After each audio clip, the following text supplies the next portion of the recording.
ये मंत्र सुनिए, यथा वायुम समाश्रिते सर्वजीवन्ते जंतवः तथा ग्रस्तामा वर्तते तारा शरामा। इसका मतलब क्या है? इसका मतलब समझने के लिए एक हदीस समझिए। अब से पहले भी एक मुक़र्रिर बयान कर चुके, या माशर शबाब मन इस्तता मिनकुमुल बाअत फल्यतज़व्वज फ़इन्नहु अग़ज़्ज़ु लिलबसरि व अहसनु लिलफ़रज व मन लम यस्तति फ़अलैहि बिस्सौम फ़इन्नहु लहु विजाउन रवाहुल बुख़ारी व मुस्लिम। अल्लाह के नबी फरमाते हैं, जिन नौजवानों को कैपेसिटी है, जिनके अंदर वुसात है, उसको चाहिए कि शादी करे। क्यों? शादी की वजह से इंसान की आंख की भी हिफाजत होती है और उसकी इंसान की शर्मगाह की भी हिफाजत होती। फ़इन्नहु अग़ज़्ज़ु लिलबसर व अहसनु लिलफ़रज। आगे क्या बताया? वमन लम यस्तती फ़अलैहि बिस्सौम। और अगर किसी के अंदर कैपेसिटी नहीं है, पैसा नहीं है, घर नहीं है, बीवी को खुश नहीं रख सकता, या उसके अंदर कोई कमी है, तो उसके लिए क्या है? तो उसके लिए अल्लाह के नबी ने फरमाया फ़अलैहि बिस्सौम, तो रोज़ा रखे।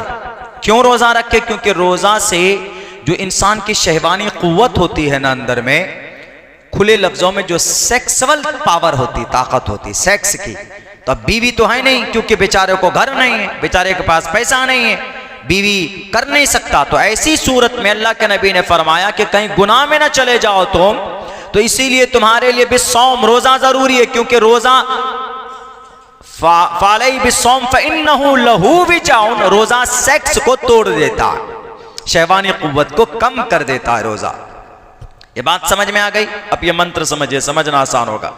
यथा वायुम समाश्रिते, ए नौजवानों, वहां क्या था? या माशर शबाब, ए नौजवानों की मोहल्ले, ए नौजवानों की जमातों, या माशर शबाब हमारे नबी फरमा रहे हैं। और यहां संस्कृत में है यथा वायुम, ए नौजवानों, ए सनातन धर्मियों, समाश्रिते, जैसे इंसान की जिंदगी के लिए सांस जरूरी है, हवा जरूरी है, सर्वजीवन्ते, जिंदगी के लिए, यथा वायुम समाश्रिते सर्वजीवन्ते जंतवः, इंसान की पाकीज़ा जिंदगी के लिए, इंसान की जिंदगी के लिए जैसे हवा जरूरी है जिंदा रहने के लिए, वैसे ही इंसान की पवित्र तरीन जिंदगी के लिए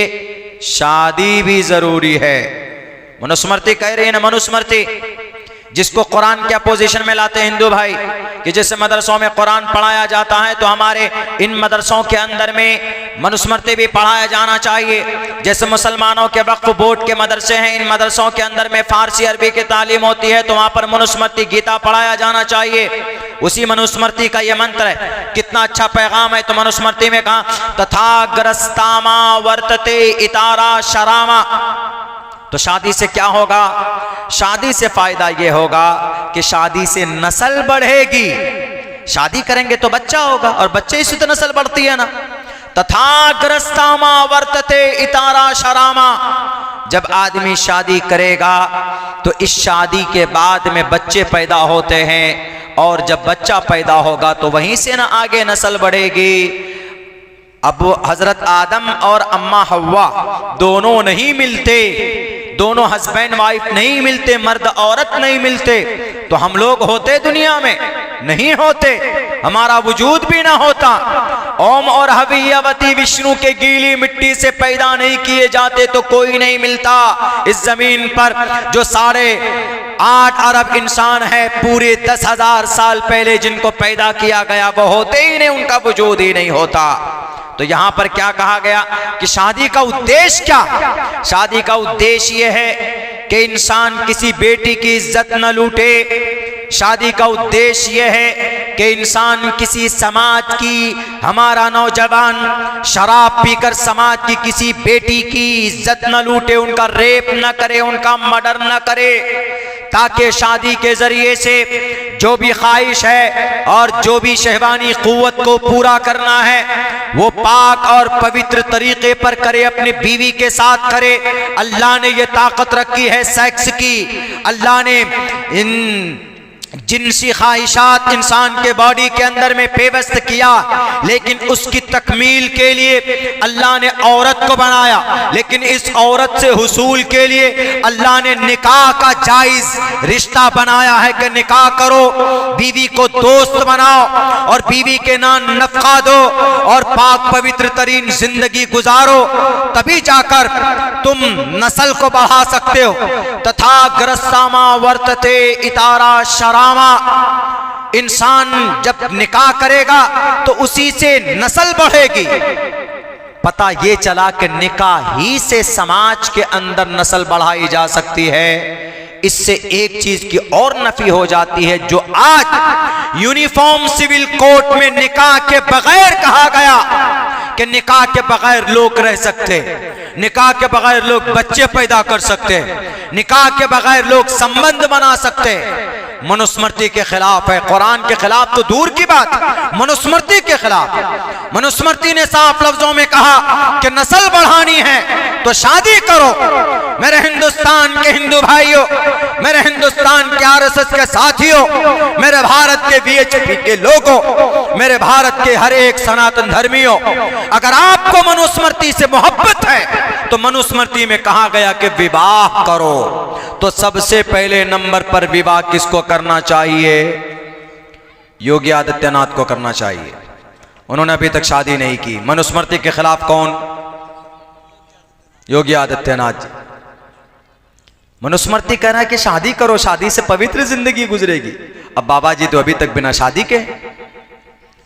चलिए, इनसे भी बड़ा पाप और कौन कर रहे हैं? हमारे मिस्टर प्राइम मिनिस्टर कर रहे हैं मनुस्मृति की रोशनी में। मनुस्मृति तो की रोशनी में तो प्राइम मिनिस्टर साहब तो 42 साल से मोहतरमा के साथ नहीं है।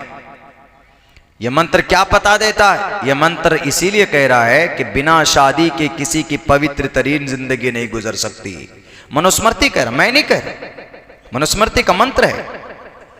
साफ लफ्जों में यथा वायुम समाश्रिते सर्वजीवंते जनतम तथा ग्रस्तामा वर्तते इतारा शरामा। मनुस्मृति पंडित केवल आनंद जोशी की तहकीक, पंडित केवल आनंद जोशी लिखते हैं कि अगर पवित्र और पुरसुकून जिंदगी गुजारना है तो शादी करो, विवाह करो। और यहां उत्तर प्रदेश के लाल बुजक्कर साहब बिना विवाह किए बैठे, तो आपका एतबार नहीं, आपकी जिंदगी पवित्र है क्या अपवित्र है? इसका अपोजिट क्या हुआ कि जो शादी नहीं करेगा कोई गारंटी नहीं है कि उसकी जिंदगी पाकीज़ा तौर पर गुजर रही। तो अल्लाह के नबी अलैहिस्सलाम का पैगाम कोई गलत थोड़े ना। अल्लाह के नबी ने फरमाया या माशरस शबाब मन इस्तता मिनकुमुल बात फल्यतज़व्वज। अरबी सुनकर कान नहीं खड़े होने चाहिए कि नहीं, अरबी में मोहम्मद ने कहा शादी करो, शादी करो, इसलिए मुसलमान 4 करते हैं। अरे मुसलमान 4 नहीं करता, एक ही करता है। 4 करने की परमिशन है, करना फर्ज थोड़ी है कि नहीं हर मुसलमान के लिए 4-4 बीवी होना जरूरी लाजमी। एक तो संभाली नहीं जाती, 4 कहां से करें? आपने 2 कर ली तो दुनिया जहन्नम बन जाएगी। हाँ, एक परमिशन है। मिसाल के तौर पर आपकी पहली बीवी, मेरा एक दोस्त है महाराष्ट्र के अंदर में, तो उन्होंने हमसे कहा कि मौलाना मेरी पहली बीवी को टीवी का शिकायत है, बीमारी है, वो मेरी ख्वाहिश पूरी नहीं कर सकती, मैं क्या करूं?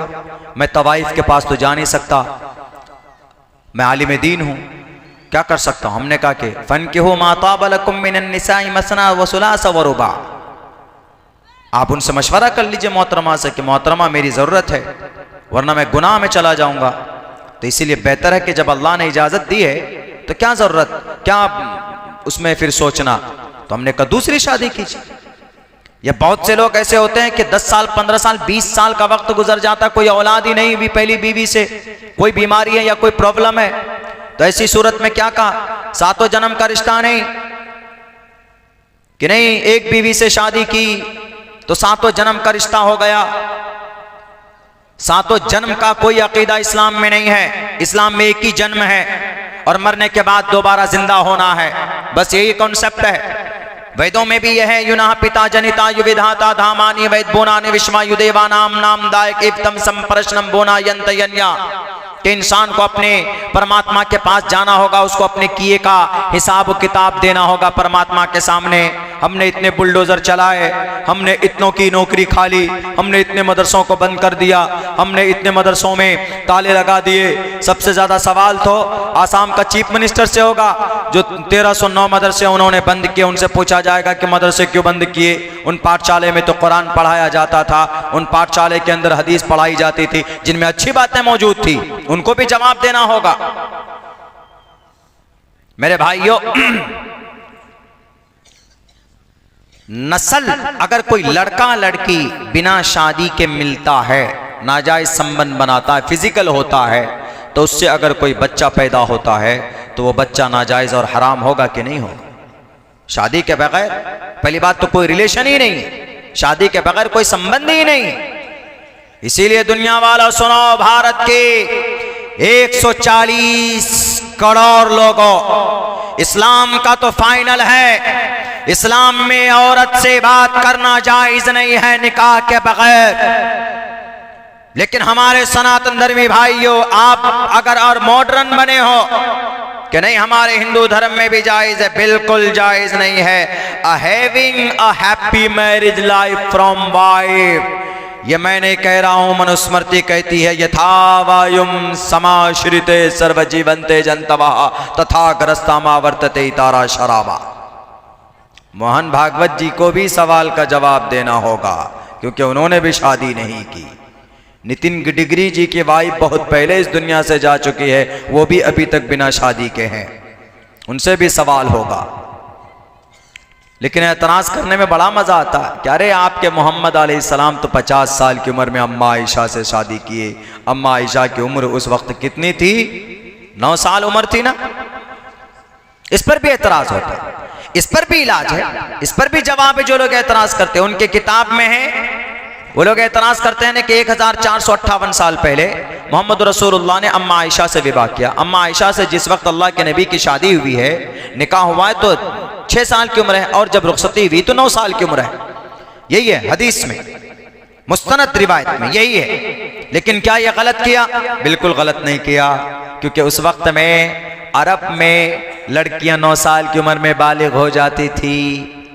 उस वक्त में, अब से 1400 साल पहले की बात। यहाँ तो 100 साल में सिस्टम चेंज हो जाता है। उस वक्त में 120, 125, 150 साल की उम्र तक के लोग थे, और आज 70 साल में ही विकेट गिर जाता आदमी का। उस वक्त का निजाम कुछ और था। हाँ, यही चीज, यही बात 3100 साल पहले महाभारत में कुछ और लिखा है। महाभारत में लिखा है, त्रिशदशो दश वर्षा भार गोविंदेन नग्निकाम एकविंशति वर्षा वा सप्रा वर्षा वाप्नुयात्। त्रिशदशो 30 बरस का मर्द 10 बरस की लड़की से विवाह कर सकता है। एकविंशति वर्षा 21 बरस का लड़का वा सप्रा वर्षा वाप्नुयात् 7 बरस की लड़की से विवाह कर सकती है। महाभारत में लिखा 3100 साल पहले। जब 7 बरस की लड़की से विवाह किया जा सकता है, तो मोहम्मद रसूलुल्लाह ने 9 साल की उम्र में अम्मा आयशा को बीवी बनाया, तो कौन सा पाप किया?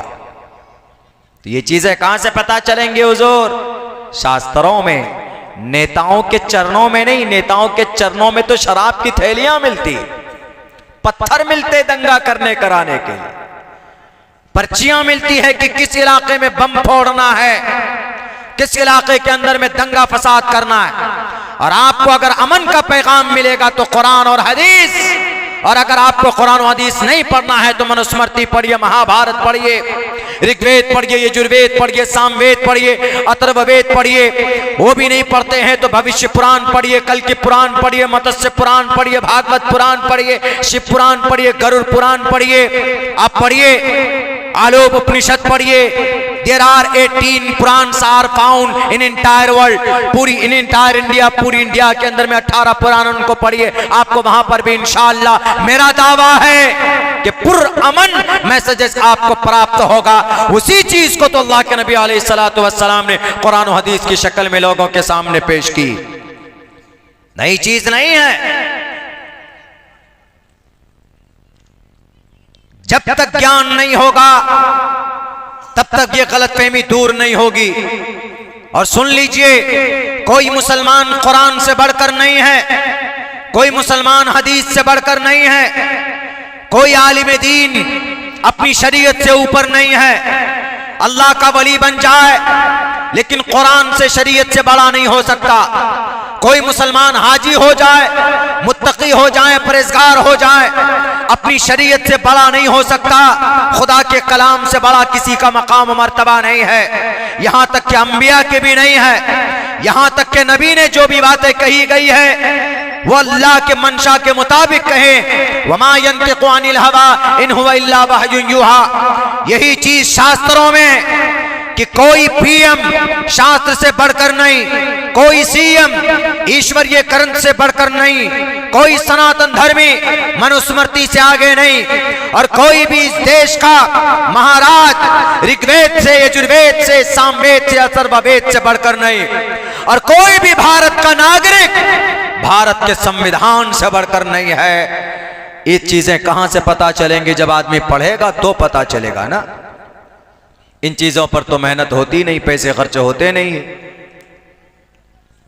इस प्रोग्राम में उमूमन हमारे अंसारी बिरादरी, जिनको शेरशाहबादी बोलते हैं, उनकी तादाद आपके पूरे सीमांचल में पता है शेरशाहबादी कितनी लाख की आबादी? यू डोंट नो, शायद मालूम नहीं। 13.5 लाख हैं पूरे सीमांचल, अररिया, पूर्णिया, किशनगंज, कटिहार। दूसरे नंबर पर हमारी बिरादरी, दूसरे नहीं बल्कि तीसरे नंबर पर सीमांचल में 3 बिरादरी के लोग ज्यादा, सुरजापुरी, शेरशाहबादी, कुलैया। कुलैया की तादाद 12.5 लाख, शेरशाहबादी की तादाद 13.5 लाख, सुरजापुरी की तादाद 24.5 लाख। लेकिन इनको ज्ञान प्राप्त करने के लिए जो मौका फराहम होना चाहिए गवर्नमेंट की तरफ से, वो नहीं दिया गया। सुरजापुरी के लिए स्कूलों में टीचर कितना बहाल होना चाहिए पता है आपको? तकरीबन 40,000, लेकिन कितनी नौकरी दी गई? सिर्फ 15,000। आपके शेरशाहबादी के हिस्से में कितनी नौकरियां आती पता है? 15,000। आपको कितनी दी गई? 6,500।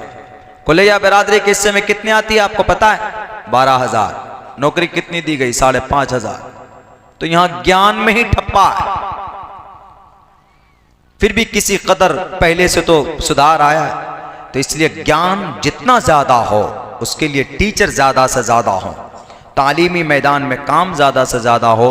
कोई भी कौम जब भी तरक्की करती है जब वो तालीम याफ्ता होती, चाहे शास्त्र के हिसाब से हो। अगर आपको शरीयत का नॉलेज है तो आप कभी भी गलत काम कम करेंगे, क्योंकि आपको शरीयत का नॉलेज है। देखेंगे अरे शरीयत में चीज नहीं, तो आप भारत के अंदर में अच्छे नागरिक जब बनेंगे जब आपको संविधान के बारे में पता होगा और हिंदू मुसलमान की रियलिटी के बारे में पता होगा। आज खामखा बोल दे रहे हैं कि मस्जिद के नीचे मंदिर है। अरे मस्जिद के नीचे मंदिर किसने बनाया? क्या मंदिर तोड़कर मस्जिद बनाना जायज है इस्लाम में? नहीं है। ये चीज उनको मालूम नहीं है। वो ये समझते हैं कि नहीं, मुसलमानों के बादशाह ने पुण्य समझ करके मंदिर तोड़कर मस्जिद बनाया ताकि उनको डबल नेकी मिले। अरे मंदिर क्या, किसी की नाजायज जमीन पर अगर कोई मस्जिद बनाता है नाजायज जमीन पर, तो मस्जिद बनाना जायज नहीं है, परमिशन नहीं है। ये नॉलेज नहीं, अगर ये नॉलेज होती तो इस तरह का आरोप नहीं लगाते। तो इसीलिए नॉलेज और ज्ञान जरूरी है, और नॉलेज और ज्ञान से इंसान बड़ा होता है, पैसा और रुपए और दौलत से इंसान बड़ा नहीं होता। तो इंशाअल्लाह हम लोग नॉलेज भी हासिल करेंगे, हम लोग एजुकेशन पे भी मेहनत करेंगे, हम लोग तालीमी इदारों को ज़्यादा से ज़्यादा आम करने की कोशिश करेंगे। मेरे भाइयों बहुत बहुत शुक्रिया। अल्लाह तबारक व तआला आपके इस जलसे को कामयाब करे और आपके जायज़ अग़राज़ व मक़ासिद में भरपूर कामयाबी अता फ़रमाए। बहुत बहुत शुक्रिया। जज़ाकल्लाह। अस्सलामु अलैकुम व रहमतुल्लाहि व बरकातुहू।